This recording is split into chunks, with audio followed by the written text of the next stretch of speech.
Why are women always unhappy? The truth no one tells. You. You gave her everything. Your time, your loyalty, your affection, your soul. You sacrificed your dreams, your peace, and even your boundaries in the name of love. Yet somehow, she walked away. Confused and heartbroken, you wonder, why? Wasn't it enough? Why do so many women seem dissatisfied, even when they have a man who gives them everything? This question haunts modern men. But the answer lies not in what you gave, but in how you gave it.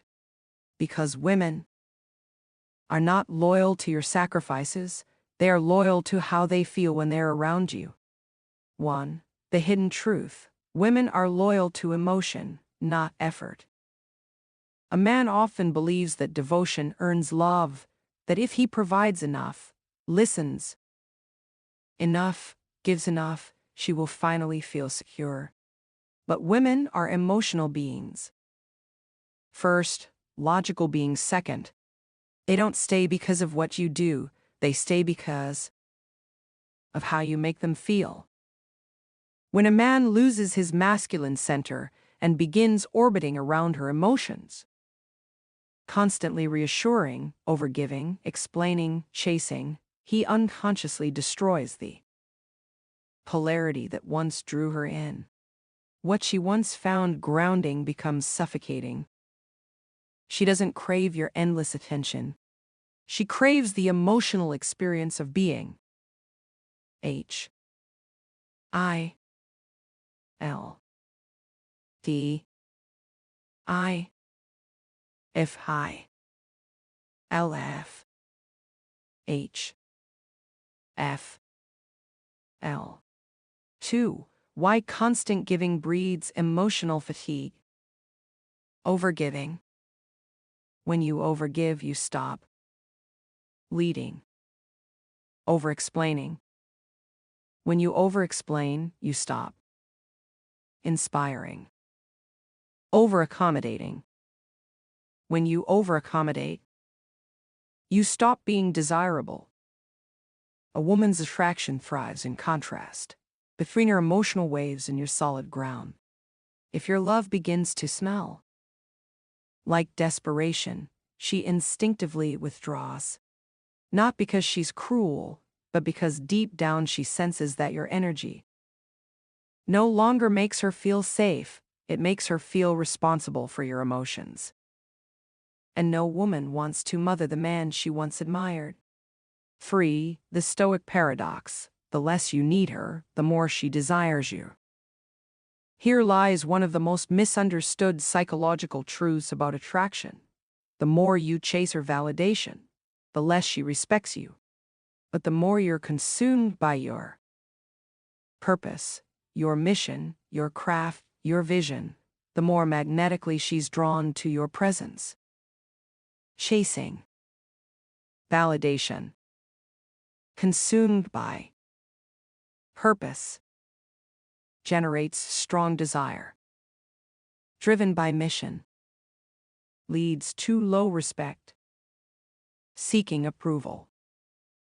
Women don't want to be your purpose. They want to witness a man who already has one. When she sees a man driven by something larger than himself, she feels pulled into his orbit. Not because he begs for her love, but because his life is already overflowing with meaning. 4. Boundaries, the language of respect. Men often believe that keeping the peace means tolerating disrespect. They bite their tongues, avoid confrontation, and think compliance equals love. But in reality, every time you sacrifice self-respect for temporary harmony, you erode her trust in your strength. A woman does not truly desire a man who bows. She desires a man who stands. The moment you draw firm, calm boundaries and walk away with composure when they're crossed, you awaken a primal respect in her. Boundaries are not barriers. They're the pillars of your masculinity. They tell her, My soul is not for sale. And that declaration ignites something deep in her, because she realizes she has found a man who cannot be broken. 5. Vulnerability versus emotional dependency. True vulnerability. Revealing parts of your soul from strength, not from desperation. Sharing pain while maintaining dignity. Showing your heart without begging for reassurance. Women respect emotional depth, but only when it's paired with inner stability. Emotional dependency. Collapsing emotionally into her arms, expecting her to fix your wounds. The sexual polarity dies. She feels your weight, not your strength.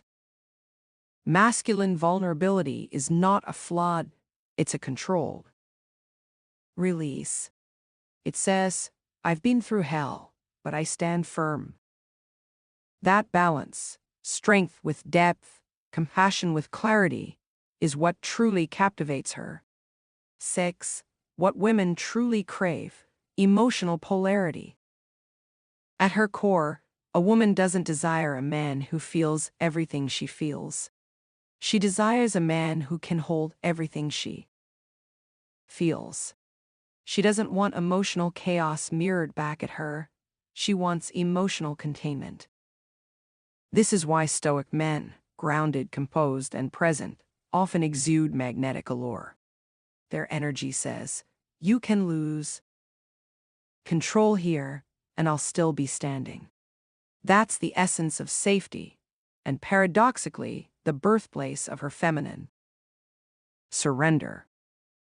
She isn't loyal to your tears, she's loyal to your fire.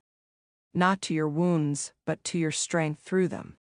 When you master self-control, when you transform pain into wisdom, she feels drawn, not by what you say, but by what you embody. 7. The Stoic commandment: master yourself first. The Stoics taught that power is never about control over others, but mastery over self. As Epictetus declared, no man is free who is not master of himself. The moment you need nothing from her, when your purpose fuels you and your boundaries protect you, she feels something she cannot explain: respect, admiration, and desire. Stop performing for her validation. Stop chasing approval. Stop believing that love is earned through sacrifice. Instead, live with direction, led with calm, command with certainty.